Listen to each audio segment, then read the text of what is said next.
इतने बड़े संसार में अपनों एक हु शत्रु ना होए, तब भगवान की प्राप्ति होगी। एक भी शत्रु नहीं होना चाहिए। किसी से भी थोड़ा भी द्वेष होगा तो भगवत प्राप्ति नहीं होगी। लाला बाबू, उनका चरित्र भी है। वो जब श्री कृष्णदास जी से कहते, गुरुदेव भगवान थे उनके, कि अब विरक्त भेष दे दो, कहते अभी नहीं। एक लंगोटी लगाते, झोली टांग कर मधुकरी मांगते, रात दिन भजन करते लाला बाबू जी। उनके श्याम चंद्रमा जी ठाकुर जी में बहुत महिमा में है। उन्होंने विचार किया कि मेरे में कौन सी कमी है जो गुरुदेव मुझे विरक्त भेष नहीं दे रहे। सर्वस्व धन का त्याग, सब भोगों का त्याग, कौपीनवंता खलु भाग्यवंता, एक लंगोटी लगाए हुए मधुकरी से जीवन यापन, वो उनको त्रुटि नहीं दिखाई देती। और जब कहते तब कहते अभी नहीं, अभी तुम योग्य नहीं हुए हो विरक्त भेष के। तो उनके दिमाग में आया कि रंगनाथ जी के सेठ से उनकी लाग डांट चलती थी, द्वेष था रंगनाथ जी के सेठ से। तो उन्होंने विचार किया कि शायद सृष्टि में और किसी से हमारा द्वेष नहीं, रंगनाथ जी के सेठ से, शायद यही हमारी विरक्ति में बाधा पड़ रहा हो। रोज सुबह रंगनाथ जी में भिखारियों को कुछ पदार्थ बांटे जाते थे, उसी पंक्ति में लाला बाबू जी लग गए जाके। सेवकों ने देखा रंगनाथ जी के सेठ वृंदावन में थे, उनसे प्रार्थना की कि लाला बाबू लाइन पे लगे हुए हैं जहां भिखारियों की। अरे उनका, वो भिखारियों की लाइन में क्यों लगे हुए हैं, वो तो बड़े महापुरुष हैं। तो हाथ में थाल और थाल में रत्न आदि लेकर के आए और कहा, बाबूजी आप भिक्षा की पंक्ति में क्यों खड़े हैं, आपका तो स्वागत है। तो उनका, नहीं, मैं भिक्षुक हूं, मुझे एक मुट्ठी चावल केवल जैसे सबको बांट रहे वैसे मुझे दे दो। वो गले लगा लिए, बोले मैं आपका भिखारी हूं, मुझे केवल भिक्षा चाहिए। रंगनाथ जी के सेठ ने गले लगा लिया, राग द्वेष खत्म हो गया। वहां से लौट रहे थे तो रास्ते में मिले गुरुजी और उनका, लाला बाबू आज तुम्हें विरक्त भेष दे देंगे। एक भी व्यक्ति से यदि द्वेष है तो भगवत प्राप्ति के मार्ग में बाधा है। इसलिए पंडित गया प्रसाद जी महाराज कह रहे हैं, बाबा गिरिराज वाले, इतने बड़े संसार में अपनों एक हु शत्रु न बन पावे। सेवक जी महाराज लिखते हैं, हरिवंश नाम लीन जे अजात शत्रु ते सदा, प्रपंच दंभ आदि दय तहां कछु न पेखे। जो श्री हरिवंश श्री हरिवंश श्री हरिवंश ऐसा नाम रटता है तो इस नाम के प्रभाव से संसार में उसका कोई एक भी शत्रु नहीं होता। अजात शत्रु से ही कहते हैं पूरी सृष्टि में एक भी कोई दुश्मन न हो, एक भी कोई द्वेष का पात्र न हो, तभी वो सर्वात्मा भगवान को प्राप्त कर पाता है। तो इतने बड़े संसार में अपनों एक हु शत्रु न बने और न काहू सो आसक्ति रहे। किसी से ज्यादा आसक्ति ना हो जाए, ना किसी से बैर और ना किसी से मित्रता, सम अवस्था, सबके प्रति समान भगवत भाव। ना काहू सो आसक्ति और ना काहू सो विरोध। कबीरा खड़ा बाजार में सबसे पूछे खैर, ना काहू सो दोस्ती और ना काहू सो बैर। किसी से ना दोस्ती ना किसी से बैर। एक ही ईश्वर की संतान होए वे सो, सब ही अपने बंधु ही हैं, क्योंकि मित्रस्य दृष्टया समीक्षा महे। वेद भगवान आज्ञा करते हैं कि सबके प्रति मैत्री भाव रखो, पर कहीं आसक्ति ना होने पावे। भगवान ने भी कहा, अद्वेष्टा सर्वभूतानां मैत्रः करुणैव च, लेकिन निर्ममो, मित्रता हो पर ममता ना हो, मित्रता हो पर आसक्ति ना हो। ये बड़ी कला है, अध्यात्म ही इसमें पुष्टता देता है कि हमारी आपसे मित्रता है पर ममता नहीं, आसक्ति नहीं है। मित्रस्य दृष्टया समीक्षा महे। सेवक जी महाराज सेवक वाणी में वर्णन करते हैं, सब जीवन सो प्रीति पर रीति निबाहत आपनी, हरिवंश धर्म की रीति क्या है? सुख देवे को चावचित सब सो हित निष्काम। निष्काम सब जीवन सो प्रीति, पर रीति निभाता अपनी। अपनी रीति क्या है? सब सो हित निष्काम मति, किसी से कुछ नहीं चाह, स्वार्थ वसात किसी से प्रेम नहीं, सबसे निष्काम प्रेम। ये प्रेमी धर्मी की एक वृत्ति होती है, उसमें स्वार्थ भाव रहता ही नहीं है। वो सबसे प्यार का बर्ताव करता है, किसी से भी आसक्ति नहीं, किसी से ममता नहीं, किसी से कोई चाह नहीं। श्री वृंदावन और गिरिराज जी की परिक्रमा की रज सदैव शरीर में लगी ही रहे, रज सदैव शरीर में लगी ही रहे। दूसरों तुम्हारी निंदा भले ही करे, तुम अपनी निंदा सुन ले, पर काहू की निंदा कबहू मत करो। वृंदावन गिरिराज जी की परिक्रमा की रज शरीर में लगी रहे, और तुम्हारी कोई निंदा करे तो उसे सह लो, तुम किसी की निंदा मत करो।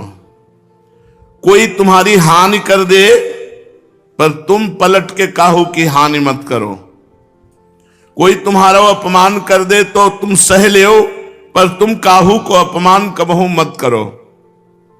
ना कबहू काहू पे क्रोध करो, क्योंकि तपस्या एवं यज्ञादिकों को जो दान दिया जाता है, क्रोध आने पर वो सब नष्ट हो जाता है। तपस्या पुण्य ये सब नष्ट हो जाता है जब क्रोध आता है।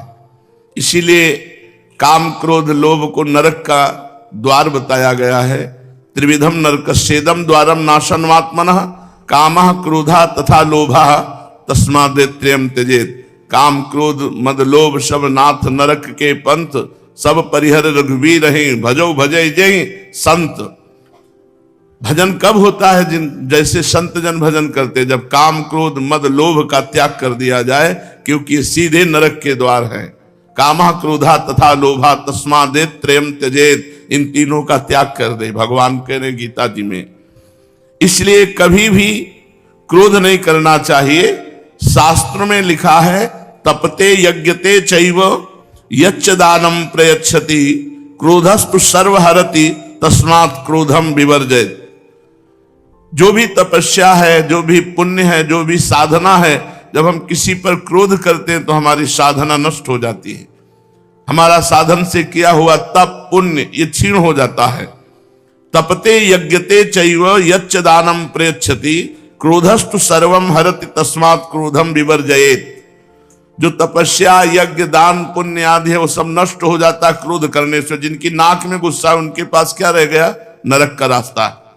क्रोध करना कोई अच्छी बात नहीं है, अपने पुण्यों का नाश करना है, इसलिए क्रोध मत करो। जब कभी क्रोध हृदय में आ जाए तो मौन धारण करके वहां से हट जाओ जिसके प्रति क्रोध आ रहा है। सहनशीलता सो तप बढ़े है। जो जितना सहन करता है मान अपमान निंदा स्तुति, वो उतना ही तपस्वी महान तपस्वी होता है। देखो व्यर्थ चिंतन ना होने पावे, कबहू काल वृथा नहीं जाए। सेवक जी महाराज कह रहे हैं कभी काल माने समय व्यर्थ नहीं जाना चाहिए, व्यर्थ के चिंतन में नहीं जाना चाहिए। चिंतन तो होगा ही, यदि भगवत चिंतन नहीं करोगे तो विषय चिंतन होगा, विषय चिंतन करोगे तो व्यर्थ चिंतन है, वो व्यर्थ चिंतन तुम्हारे जीवन को व्यर्थ कर देगा। भगवान के संबंध में ही बोलनो, भगवान के संबंध में ही सुननो तथा भगवान के संबंध में ही चिंतन करनो। श्री गीता जी भगवान की वाणी है। स्वयं भगवान कहते हैं मय्येव मन आधत्स्व मयि बुद्धिम निवेशय निवशिष्यसि मय्येव अत ऊर्ध्वं न संशया। मेरे में मन लगा दो, मेरे में बुद्धि लगा दो, तुम मेरे में ही निवास करोगे, इसमें कोई संशय नहीं। अर्थात आप भगवान में वास करेंगे। हम अपने मार्ग में ठीक चल रहे हैं, यह तब समझनो जब अपनो स्वभाव दिन व दिन सरल बनतो जाए, भजन में बनतो जाए, तो जानो तुम्हारा मार्ग ठीक है। स्वभाव सरल मृदु सरस भजन में जीवन, तो आपकी अध्यात्म में उन्नति हो रही है। अति उत्तम स्वभाव बने। एक वाक्य मिले कि हैं जितनी बातें दुनिया की, सब भूल गए कछु याद नहीं। ऐसा स्वभाव, ऐसा भजन में रति कि हैं जितनी बातें दुनिया की, सब भूल गए कछु याद नहीं। अब एकमात्र प्रिया प्रीतम, अपने में दुर्गुण को बढ़ावा देना पशुता है, गंदी बातें करने का उत्साह रखना पशुता है। एवं अपने में सद्गुण बढ़ानो, दिव्यता लानो। या समय भले ही कोई युग बरत रहे होए, मान लो कलयुग है, आप बुराई से बच रहे, नाम जप कर रहे, भगवान का गुणगान कर रहे हैं, लीला चरित्र सुन रहे हैं, तो सतयुग में ही हो तुम, कलयुग में नहीं हो। नाम जप कर रहे, भगवान के गुण चरित्र सुन रहे, बुराई से बच रहे हैं, तो आप कलयुग में नहीं हो, आप सतयुग में हो। श्री भगवान को कहवे को आश्रय है कि मन को काम ही है संकल्प बनानो। अब तुम ऐसा अभ्यास बनाओ कि जब मन में संकल्प उठे तो सबरे केवल भगवान के ताएं ही संकल्प उठें। जैसे भोगों के संकल्प उठते रहते हैं, तो उस जगह भगवान के संकल्प उठें। जब मन में संकल्प उठे वे सबरे केवल भगवान के ताई हों। कल्पना करो कि मोको श्री प्राणनाथ के दर्शन होंगे तो मैं इनके सी चरणन में गिर पड़ूंगा, रोऊंगा, ये मोको उठावेंगे, पुचकारेंगे,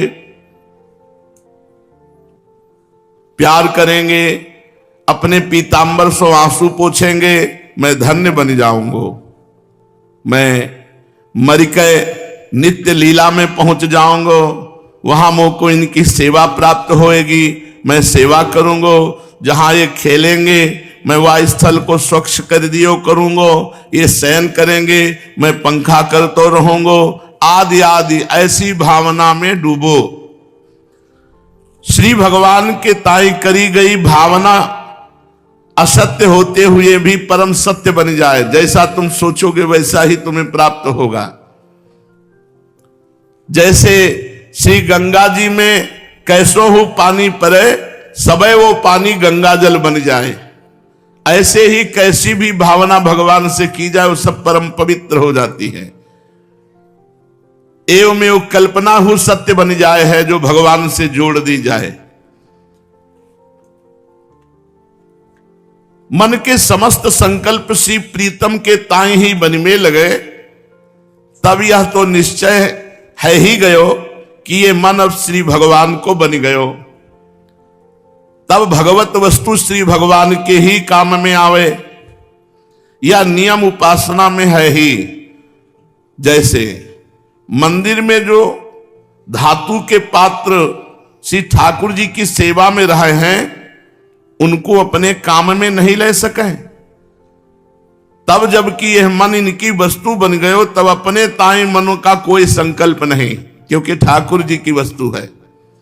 अपनों तो जो कछु होएगो वो शरीर के प्रारब्ध के अनुसार होतो ही रहेगो, या की ओर ध्यान ही नहीं देनो। निरंतर श्री प्राणनाथ के चिंतन को ही अभ्यास बनावे, ना अपने ताई संकल्प ही बनावे और ना संसार की ओर ध्यान ही दे। विधि प्रपंच अस अचल अनादि। इस संसार प्रवाह में उथल पुथल होती ही रहे है। हाँ, हमें तो ये देखना है कि संसार की उथल पुथल में अपने प्राणनाथ को भूल तो नहीं रहे हैं, अपने जीवन धन को कहीं भूल तो नहीं रहे। संसार की घटनाओं में अपने सबरे संकल्प इनके ताई, शरीर की सबरी चेष्टाएं इनके ताई, खान पान शयन तथा समस्त व्यवहार केवल अपने प्राणनाथ के ताई ही होए। जैसे पतिव्रता को जीवन केवल अपने पति के ताई ही रहा है, अपने समस्त क्रियाकलापन को हूं केवल अपने श्री प्राणनाथ के ताई ही होए। यहां तक कि जीनो ही इनके ताई और मरनो ही इनके ताई। शरीर में, इंद्रियन में, मन में केवल इनको ही, इनको अखंड साम्राज्य होए। अब बची बुद्धि। बुद्धि को श्री कृष्ण में लगाए देनो। कैसे? बुद्धि को काम है निर्णय करनो। ये करनो आवश्यक है, यह अति आवश्यक है और यह अनावश्यक है। ये सब निर्णय बुद्धि करती है, ये बुद्धि का काम है। तब बुद्धि सोहु काम ले भगवान के ताई। बार बार बुद्धि यही निर्णय करे कि हमें चाहिए केवल एक भगवान, हमें भगवान चाहिए, हमें भगवान चाहिए, संसार नहीं, हमें भोग नहीं चाहिए, हमें श्यामा श्याम चाहिए। ये मेरे, मैं इनको, ये निर्णय करो बुद्धि से। बार बार बार बार यही पाठ को फेरो, मैं इनको, ये मेरे, मुझे भगवान चाहिए, संसार नहीं। और कोई लौकिक कामना ना बनन पावे। जब कोई कामना उठे तब यही सूत्र दोहराओ, मैं इनको, ये मेरे, मुझे भगवान चाहिए, संसार नहीं। काटो इस बात से हर कामना को।